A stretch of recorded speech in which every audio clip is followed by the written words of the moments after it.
Hello, everybody. Welcome back to the show, Science Facts and Fallacies, episode 243. My name is Cameron English, host as always, joined by Dr. Liza Dunn. Liza, what's going on? How are you? Not much. Busy running around, but having a good week. It's been crazy busy, though. Yeah. So you're moving, you have a full-time job, and you're a mom. So you have a lot of free time, I'm guessing. Yeah, it's just a little bit. I get to have a little bit of sleep in there. Okay. All right. Well, best wishes on your ridiculous schedule. And in the meantime, let's talk about a little bit of science. We've got 3 stories, as always. So first up, aligned with the views of new House Speaker Mike Johnson, 60% of Americans believe biblical creation myth or that God guided evolution. Next up, revising 10 fact-based perspectives on entrenched food myths. Gene editing is good, diet soda is fine, organics is not the answer. And finally, which is better to fight blindness, golden rice or vitamin A supplement pills? So nothing controversial going on here today. But here's a quick rundown of this first story, and then we'll get into analyzing a little bit. So this is by Philip Bump, writing for the Washington Post at the very end of October. And I'm sure everyone remembers that, I don't know, maybe 10, 12 years ago, this was a real contentious issue, this idea that there were a lot of Americans who didn't believe in evolution, or they had some sort of a twist on it that, made people in science uncomfortable. Like, there was evolution, but God directed it, or there was intelligent design, whatever. So that's a really well-worn debate. But Bump says that it's a little bit less than 40% of Americans reject evolution. So it's a plurality. It's not a majority, but there's still a significant number. And the breakdowns are, I suppose, what you would expect. So he points out that belief in creation, and this is just the idea that God created the earth in six days. This is like the Genesis story, but literal is how these people view the origin of life. So it's more common among white evangelical Christians, Trump voters. It's less common among Democrats. Of course, they had to insist that everyone knows that people with master's degrees or higher are more likely to believe in evolution, as are people who trust NPR and PBS as news sources.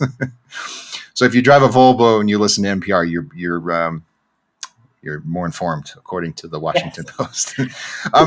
There isn't much in the way of analysis or commentary in the story, so there isn't much. I think we can supply some of that in a minute, but that's the essence of it. It appears that there's still a pretty substantial number of Americans who reject evolution. So, Dr. Liza, what do you think of this? Yeah, I think that there's always a lot of finger pointing at what kind of people reject what kind of scientific principles. And there's a lot of commentary about faith in that, and faith-based things. So maybe let's dissect that a little bit. First of all, it was a monk that came up with the theory of genetics. So a Catholic monk and a Catholic priest also came up with the Big Bang theory, Lemaitre, and so I find it a little disingenuous to say that it's all just Christians that have these beliefs. So there are a multitude of beliefs that are people are hardwired to have faith in something. Right. And that faith may be a religious thing, and that faith may be atheism is also faith-based, because you can't prove there's not a God, right? Shots fired. Right? So these are faith-based notions. I bet you could do the same analysis with people looking at whether or not sex is binary. And you would find a plurality of people in a certain demographic that would also be probably Caucasian, in a certain demographic that suggests that sex is not binary. Now, whatever you think about gender, there are still probably a plurality of highly educated people that are making those claims. So that would be faith-based too. So my contention is that science is science and faith is faith, and I think that it's that two don't have to be mutually exclusive, as long as you are in pursuit of the truth. And that is the most important thing to adhere to. I think we're getting too divisive and being too judgmental of a variety of different perspectives. And I'd like to see it come back to the middle and not get tagged as, you know, elites believe this, and, leftists believe this, and Christians believe that, and that this demonstrates that they have a lack of, they have some kind of lack of sophistication, and a lack of scientific rigor. So I think you can, point things in all sorts of different directions. Uh, that's my take on this article. I'd like to see a little bit more. What do we have in common, and how can we proceed forward? Because as of the past month, the world is getting increasingly polarized, and we need to start thinking about putting the brakes on that. Yeah. Yeah, I'd agree. It seems that this issue is still being used as sort of a litmus test for admission into polite society. Yes. And I just think that's bad overall for the reasons you just outlined. But you gave an example of people rejecting science when it's politically convenient. And it's not just some average guy who's doing it. You have people in mainstream, powerful academic institutions who are not only standing by as this happens, they are actively endorsing it.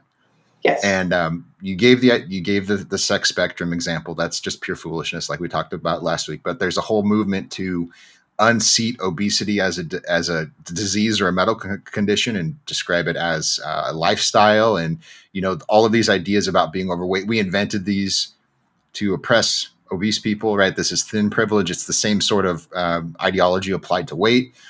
There's all kinds of weird ideas about drug use and drug abuse that are just kind of accepted as mainstream ideas.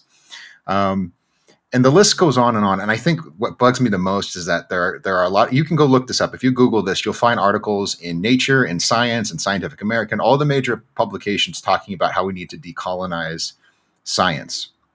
And what they're talking about is integrating ideas that come from, I suppose you could call them non-Western parts of the world, that we know don't work. We know they're false, like a creation myth from some other culture besides, Christianity, Or right, or some idea like Chinese medicine or one of these kind of things.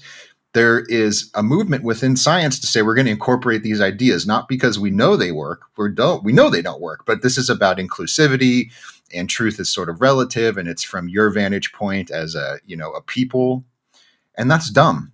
That's dumb. And I'm not saying that's how the anti-vaccine movement right. insinuated itself into medical schools. You have funding from anti-vaxxers who are putting lots and lots of money into medical schools. That's how these myths got also infiltrated into medical schools with this alt-med kind of movement. And yes, it is in the name of inclusivity, and I'm a big believer in inclusivity. I'm a big believer in that. All men were created equal, I think, but you have to also inject the realities of the world in there, and the realities, especially the physical realities of the world, which are scientific, right? Scientific truth is true, whether you like it or not. Now, we may have to muddle our way to what that is. And that's why we use a scientific method to get there. But undermining it does not advance us any further, right? It just sets us back. Yeah. Yeah, we see it in, we talk about it a lot in agriculture, but there's this whole idea that, genetic engineering is a new tool for recolonizing Africa and pesticides. And, these are modern Western technologies. And again, that's not always true. Some of the technologies developed in these countries. But this is pushed. I mean, again, Scientific American, you'll find a lot of people in the mainstream press who will at least pay lip service to this idea. And that's, The Lancet, top-tier medical journal. That's where the anti-vaccine movement got its legs. And the anti-GMO movement. That's where all this came from. And it's infiltrated academic the academic discourse, and it's really, really unfortunate. Yeah.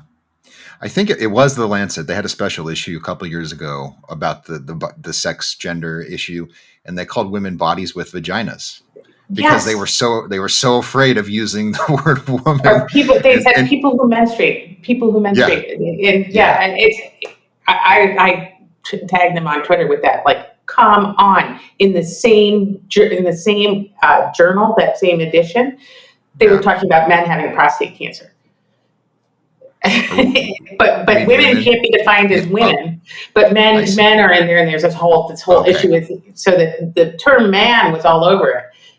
If you want to just go back down the misogyny route, we don't even get a sex. You are now pregnant people. Yes, right. God. Yeah. Anyways, I don't want to get too far off the trail here, but I think just the kind of absurdity here. It's like we're still going to define whether you are a thoughtful, nuanced person by your belief or lack thereof in evolution, but also you can deny the sex binary. Which, and again, I sort of alluded to this last week. I don't understand how you can say, well, evolution is established science, and also I don't believe in sex as like a key engine of reproduction, right? That's exactly right. So it's like, in other words, you have to partition these contrasting, conflicting ideas, but then you still want to pretend that you're the voice of reason, you're the voice of skepticism, when you're just sort of saying what you're expected to say, and if you ask questions, it's like, well, shut up. That's all they're. I said so. That's faith-based. You are entitled to your faith-based opinion.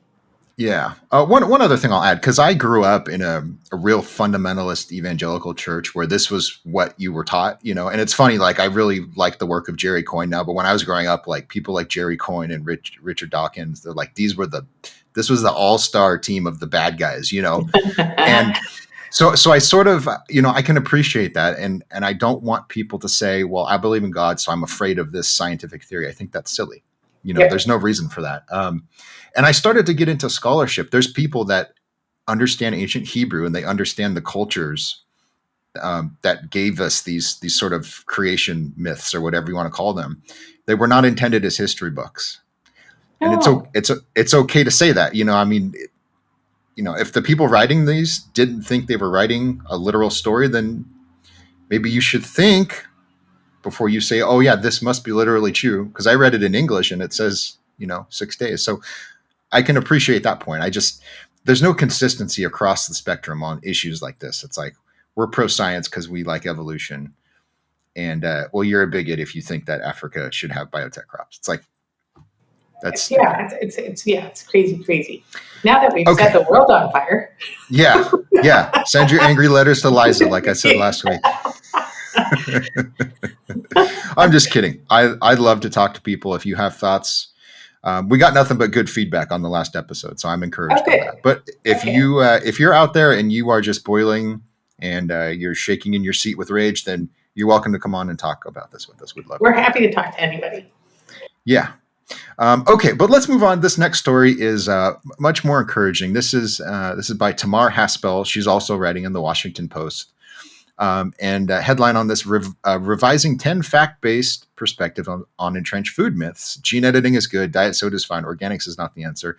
Not much to say here in a way of an introduction. This is just a list of silly things that people believe with Tamar Haspel just outlining what the science is. So I really love this. So why don't you pick your favorites from this list, Liza, and let's talk through them. So what was your top one on this that you appreciate? So my top one, just because it's sort of timely, is back to, diet soda is not going to hurt you. The sucralose or the aspartame or the diet sugars are not going to make you have cancer. They're not going to make you have endocrine disruption. They're not going to make you have any kind of health issues. And they've been tested backwards and forwards. And it gets to a point where you think, what more can we do? Because obviously all of this testing at taxpayer expense, a lot of it, at great expense. What does it take to change someone's mind? And I think that's a famous kind of quote of Tamar Haspel's. I think she thinks about that question a lot. What will it take to change someone's mind? And I think that her article is kind of demonstrative of the things, she's trying to dispel mythology. So that's my top one. Let's see, what else? I got to look at the rest of them. Let's see, there were. Yeah, keep looking. I'll mention one while you look for that. The first one that stuck out to me, and actually it sort of challenged my assumptions, is that agricultural subsidies make junk food cheap, which explains why we're all so fat. Oh yeah, that was another good one. Yeah. Yeah, and the thing that stuck out is she says, and basically the idea is that the government subsidizes the production of corn and soy. And if you look at pretty much any snack food or any junk food, quote unquote, there's some sort of grain like corn or soy in it. And so the idea is if it's inexpensive to produce these, then there's an incentive to put more of them in the food supply, which means there's hot Cheetos and Twinkies and all, corn syrup for soda. All of these things are widely and cheaply available, and that's why everyone's overweight. But she says that subsidies to corn and soy have only decreased the price of these kind of foods by 10%. Yes. And, that's the price of the crops, but the actual food is about 15%. Right. So she says that's about 1 to 2% price difference when you finally get to the consumer. And that, of course, would be imperceptible, which is very interesting. I need to look more into that. But that was striking to me because, people just, again, that's sort of a faith-based thing. Like, oh, yeah, everyone knows that subsidies make everyone overweight.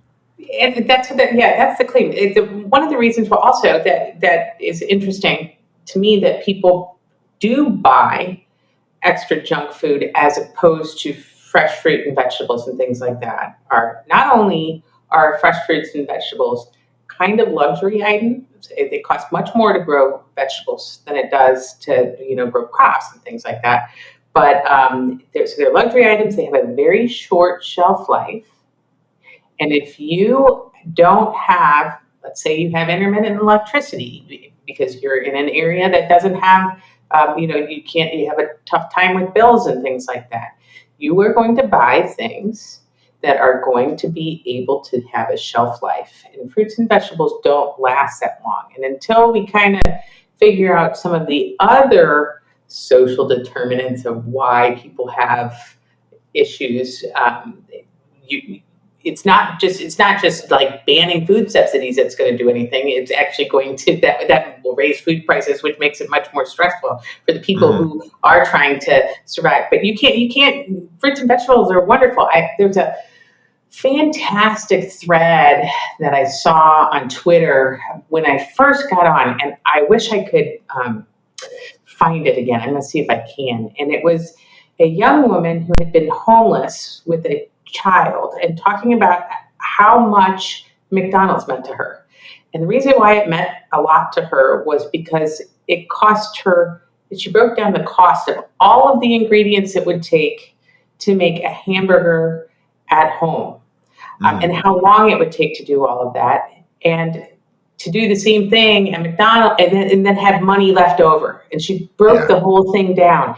And McDonald's was feeding her and her child, a full square meal. And for those of people who've never been hungry, people think, McDonald's is, that's junk food and this, that, and the other. It is the only company, or one of the very few companies, that you will find in, neighborhoods that have poor, low-income neighborhoods with that, and it provides jobs for people, and it provides quick access to a full meal to people. And so I actually do not have a huge problem with McDonald's. I think that you shouldn't overeat the food. But when I saw this thread, it was like an epiphany. When you put grocery stores in food deserts, one of the reasons why people don't buy fruits and vegetables as much is, 1, they're expensive, 2, they have a very short shelf life, and 3, they don't fill you up.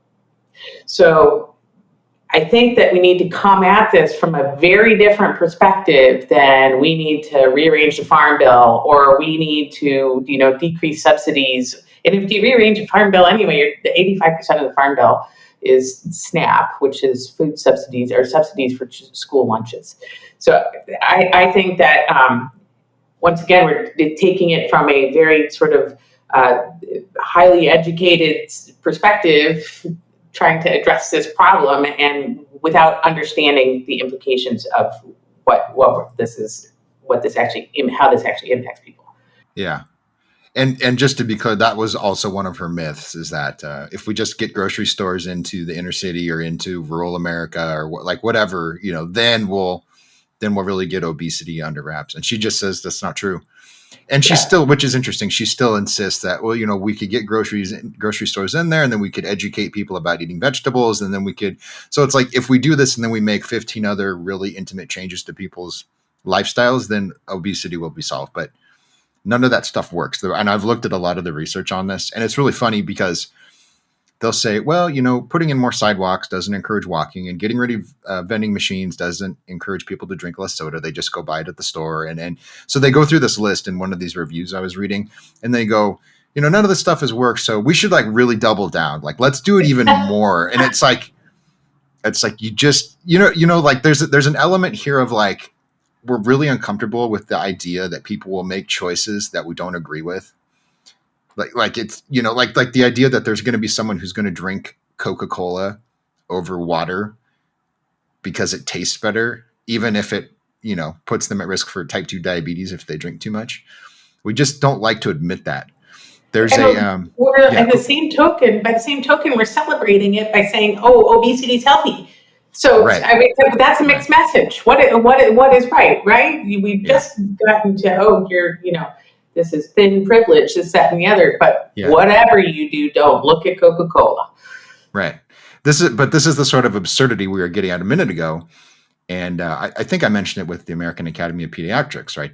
A few months ago, they were tying themselves in knots trying to say like childhood obesity is bad, but also fat shaming is bad too. And how dare you? Your couches in your office better be big enough for your patients, but obesity is bad. It's like they can't. It's just this strange thing. The reason I brought that up, I'm reading a book right now by a retired physician. His name's Theodore Dalrymple.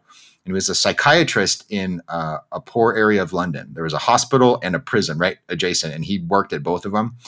And one of the points he stresses in this book, he fundamentally rejects this idea that people are just born into circumstance and it's not fair, and they do drugs because their life is just overweight. He says no.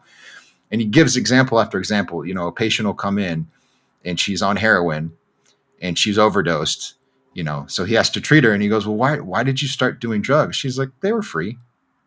And it's like that is that as simple as that could be the answer in some cases. It's like, she had a boyfriend and her boyfriend said, you want some free drugs? She's like, yeah, what the hell? And then, and then got hooked.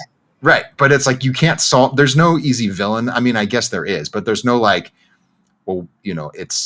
it's like some racial animus. That's why she does drugs, or because she's poor. That's why she does drugs. It's like, no, you ask her and she says, I wanted to.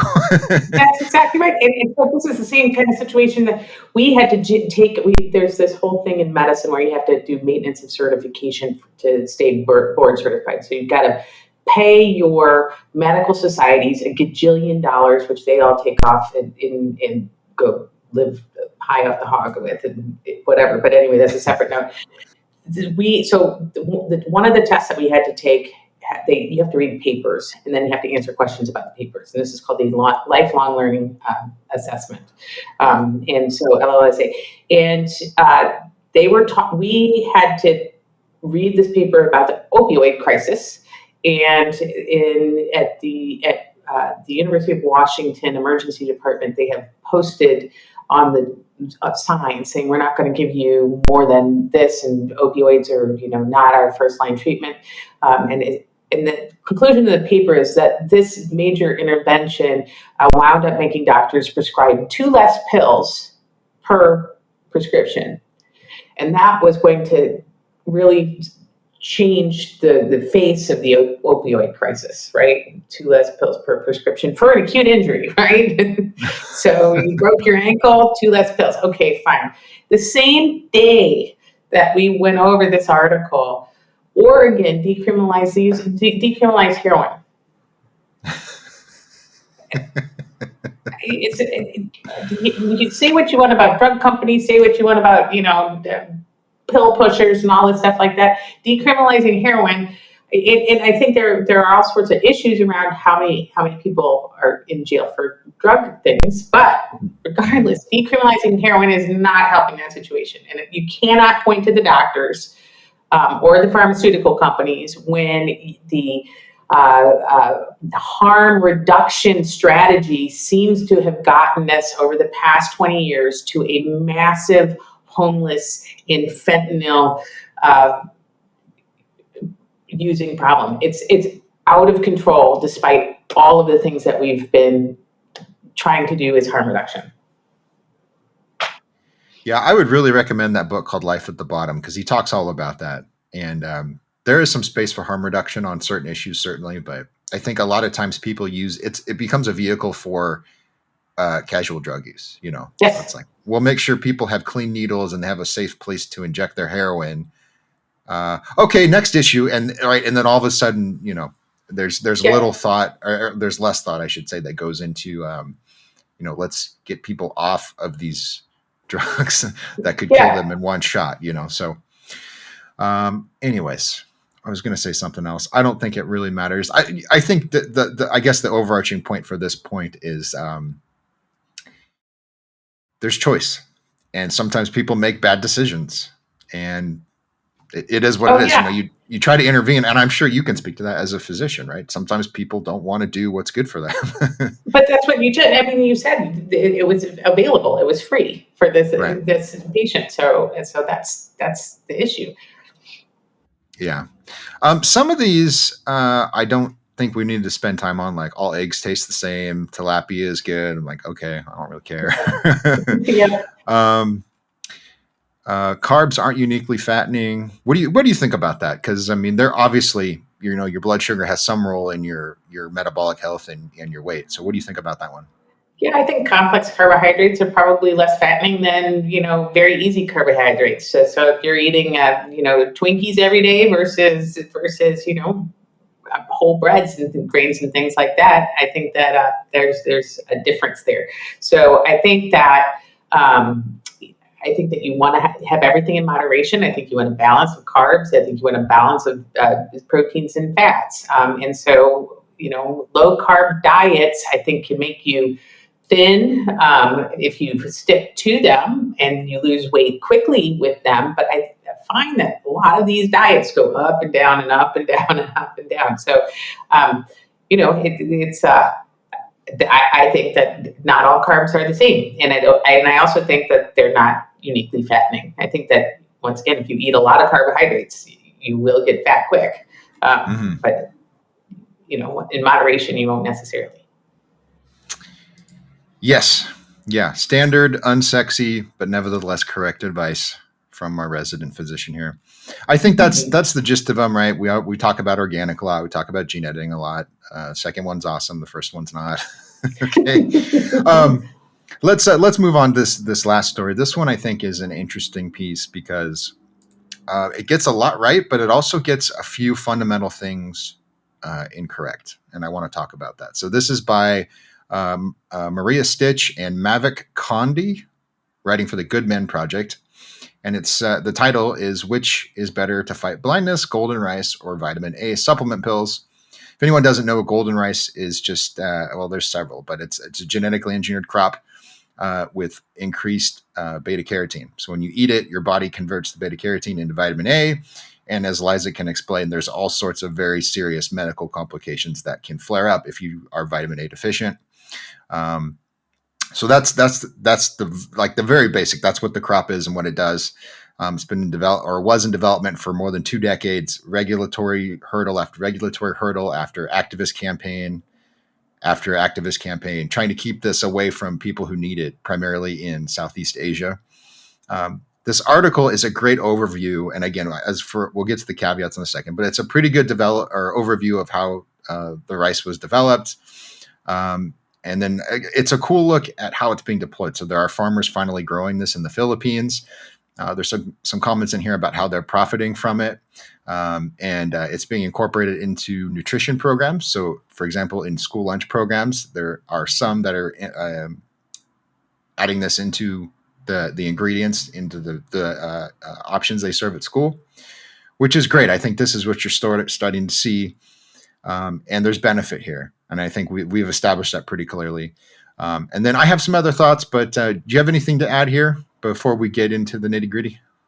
Yeah, no, I think golden rice is really, it's unfortunate that it has been sort of on the back burner for 20 years because of fears about GMOs and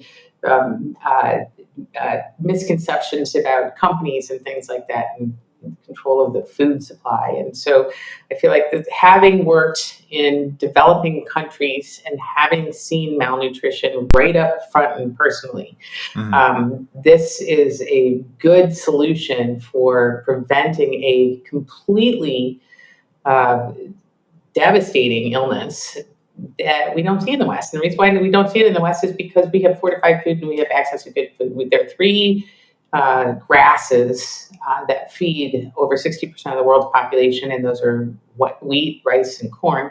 And they're good because they fill you up, and they're hardy, so you can grow them in a lot of different environments. So they're really critical staple crops. But they tend to not be rich in micronutrients, and that's where you see these micronutrient deficiencies. And vitamin A associated blindness, deficiency associated blindness, is a devastating disease. Kids, their corneas, you need vitamin A for your epithelium of your skin, and your epithelium is the lining, the cells that line your skin and your corneas and things like that. You also need it for your retina, and so you can see. And then kids who get vitamin A deficiency will have essentially corneal melts. The cornea, the lining will break down. And imagine what it feels like when you get a little thing in your eye. Now imagine that your cornea dissolving. That's what happens, right? Yeah. And it's not only painful, but you lose your vision, and then you become immunosuppressed and things like that. So once again, people in the West who have adequate vitamin A stores and are lobbying against this with all of their might, don't have their children have this happening to their children. And I think it's absolutely unethical that this has been allowed to go on as long as it has. What's the blindness is an important one, but doesn't it affect your immune system as well? Like yes, you get immunosuppressed. Yes. Yeah, talk about some of the consequences of that just before we move on. So there's another thing that can happen. So what happens also with your skin, right? So your skin's your first line of defense, and it's one of the most important parts of your immune system because it keeps things out. So when vitamin A is necessary for, and several other things that you find in here, they mentioned in this article, and we'll get into that in a minute, but gluten is one of them. But if you don't have enough vitamin A, not only do you get the corneal issues, but you don't get fluidity of your cell membranes, so that it makes cell membranes more fluid. So your skin gets dried out and prone to breakdown, and so you can get big ulcerating. I've seen children with big ulcerating necrotic lesions on their face, right? And it's literally eating away their faces. You can get immunosuppression. And so kids who get the combination of measles and vitamin A deficiency, it's got a sky high mortality associated with it. It's so critical for so many different functions. And not just blindness, that kids who go blind, and this tends to happen shortly after weaning, right? Because milk has vitamin A in it, and so when kids, the under 5 mortality really goes up around the time of weaning and shortly thereafter, because then you're missing protein, fat, that's normally in breast milk, right? Protein, fat, vitamin A, and other vitamins, and things like that. And not to mention the passive transfer of antibodies that mom has. So the baby gets. This is why people promote breastfeeding so much, right? Because of all of the benefits of the nutrient sources in breast milk. And as the baby grows, the breast milk composition changes, and it's fascinating to watch. It's a very interesting science. But long and short is, at weaning, they're at much higher risk for protein, calorie malnutrition, and vitamin deficiencies. And then the vitamin deficiencies can the intestine it has a layer of these epithelial cells too, different kinds of epithelial cells, but they're important for absorption and stuff like that. So if you don't have vitamin A, those cells stop absorbing as well too, because of the changes in the epithelium that you get with the vitamin A deficiency. So you get, and with those changes, you also have malabsorption syndromes. So you get worsening of your nutritional status. So there's it's a difficult problem. This covers a lot of different organ systems, and it has a very high mortality associated with it. And so I love that these two men and Syngenta came up with this program because it was designed to try to prevent a terrible cause of death in kids. Yeah. And the reason I wanted you to go into all that is because there is a real problem and it already harms people. So when we do these sort of, risk only calculations, we want to talk about, and we'll get into these now. The rice could be harmful. It could have environmental impacts. And, meanwhile, while you're waxing poetic about all of these hypothetical risks, there's actual children dying. So that's annoying. And I don't think there's any ill will on the part of the authors of the story. Sounds to me like they try to do the balanced journalism thing and they're not terribly familiar with the topic. That's what it reads like to me. That's exactly what it reads like. And I think that a lot of people are well-intended. Yeah. Mm-hmm. Yeah. They interviewed, I forget, I'm not familiar with the name, but it sounded like someone who's affiliated with an organization that we'd probably deal with a lot. Same kind of talking points. So at one point in the story, they interview someone who says, if we could just get these children to eat their vegetables, this wouldn't be a problem. And I thought, that's really simple. And if it's true, then sure, just cut them some more, vegetables, whatever. But this is a quote. This is from Adrian Dubach, who's one of the scientists at Syngenta. And I'm a big fan of his because he made sure that patent disputes did not hold this project up. That's exactly right. I've met him. He's a fascinating guy. I've never met him. I've talked to him on the phone. He's a great guy, and he does not suffer fools, which I also appreciate. No, he did not. Anyways, but so Syngenta and Monsanto both had some intellectual property over the technology involved in golden rice, and Adrian Dubach got both companies to say, okay, just use what you need to. We're not going to profit off this project. So he wrote a paper a couple of years ago addressing this very point because this is a common criticism. And he says, direct quote here, he says, it's been estimated that young children between 1 and 3 would need to eat 8 servings of dark green leafy vegetables per day in order to meet the recommended dietary allowance for vitamin A. These facts have resulted in the conclusion, and he's quoting another scientist here who says, of the virtual impossibility for most poor young children to meet their vitamin A requirements through vegetable and fruit intake alone. So, I mean, that's sort of implied in the fact that golden rice was developed, but I want to just get that out there very clearly. This is not a matter of, kids in the Philippines like, no, I don't want any leafy green vegetables, right? That's a very American sort of an objection. And kids here can get away with that because they can eat other sources of vitamin A. But remember, we just said that vegetables are a luxury. Right? It's hot. They have a short shelf life, especially in tropical conditions where you don't have things that can cool the refrigerators and things like that can keep them cool, right? And they're expensive and they're hard to grow. They require lots and lots of inputs, lots of water, lots of pesticides, things like that. So if you can develop a crop that can do this for you and prevent this illness, that's nothing short of miraculous. It's absolutely wonderful. That claim is, not good. The other claim that I thought was interesting in here was that, these kids don't have enough fat in their diet, and they don't have enough zinc in their diet. So this beta carotene, which is a precursor of vitamin A, which is what you get in golden rice and in fruits and vegetables, by the way, that people won't absorb it well without those things. So that's one of the claims that one of the people they interviewed made.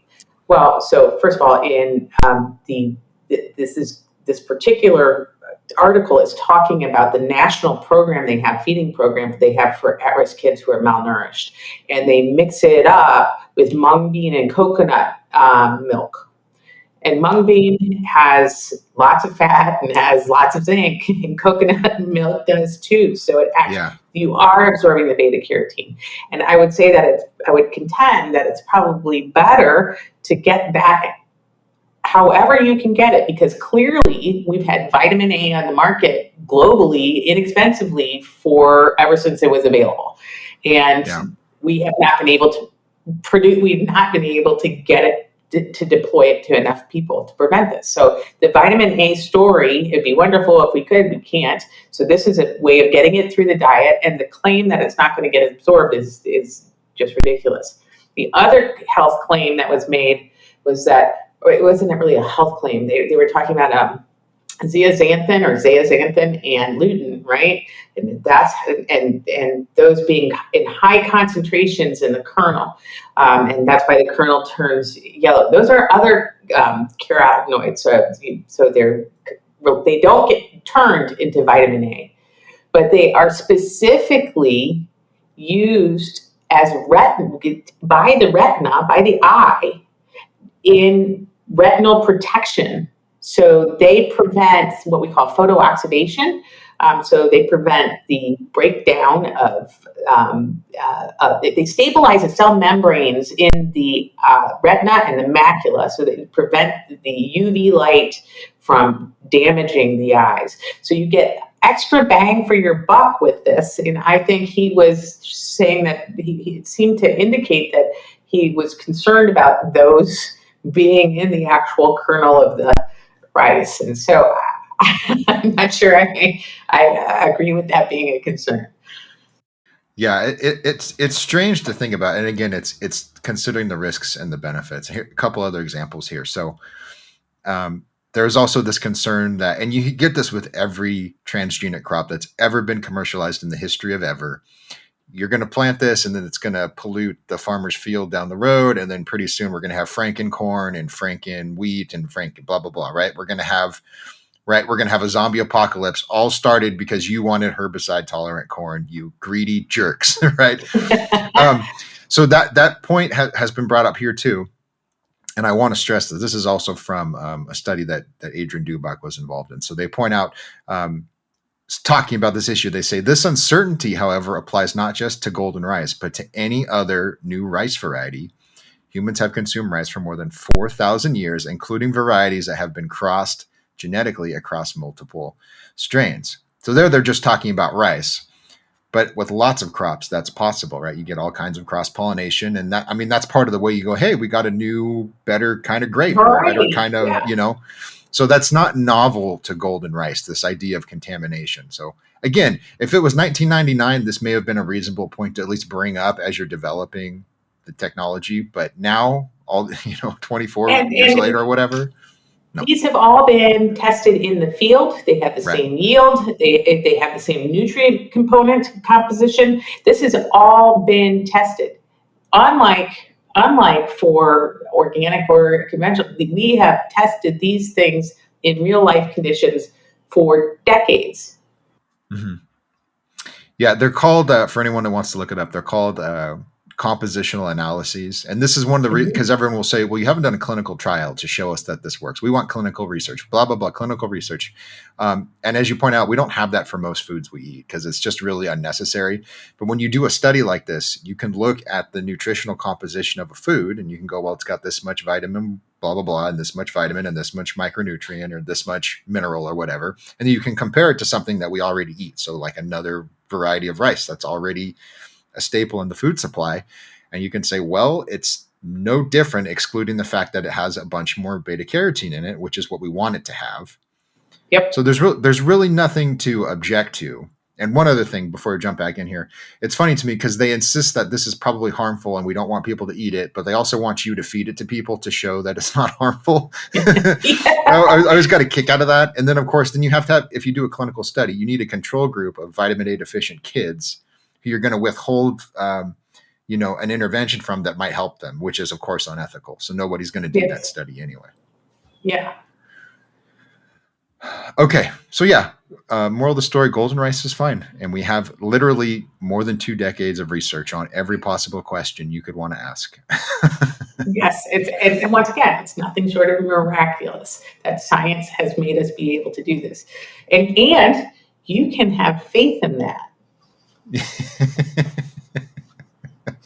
I see you brought it back around there just to irritate anyone who was already annoyed.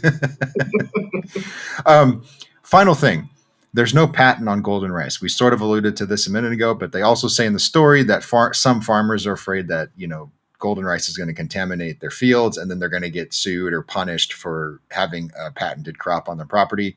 There is a license that says anyone can grow this and they can't be charged more than the standard price for rice. And no one can add this to another commercial trait. That's all the license says. You can read it online. That's all that's in there. No one's going to get sued in the Philippines because, they got some golden rice blowing onto their land. Right. Yeah, we're not going to have another Percy Schmeiser situation, which was fake anyway. And we'll talk about that some other time. Okay. Yeah, we should. Yes. Yeah, good stuff. Really, really enjoyed talking about all this. Hope you were edified or annoyed by our challenging of your ideas. In the meantime, we'll be back next week for 244. Follow us on social media. By the way, I've been saying on occasion, I say your Twitter handle wrong. It's Dr. Liza MD. Yeah, I was just saying your name. Sorry. I think it's in the bottom of the screen. Our producer puts it in the bottom of the screen. So my bad for anyone. If you're trying to find Liza and you're like, this stupid handle doesn't work. So it's at Dr. Liza MD. I am at Cam J English. Genetic Literacy Project is at Genetic Literacy. Go check them out, read their stuff because they put this on for us. Thank you so much, and we will see you next time. All right. Bye-bye.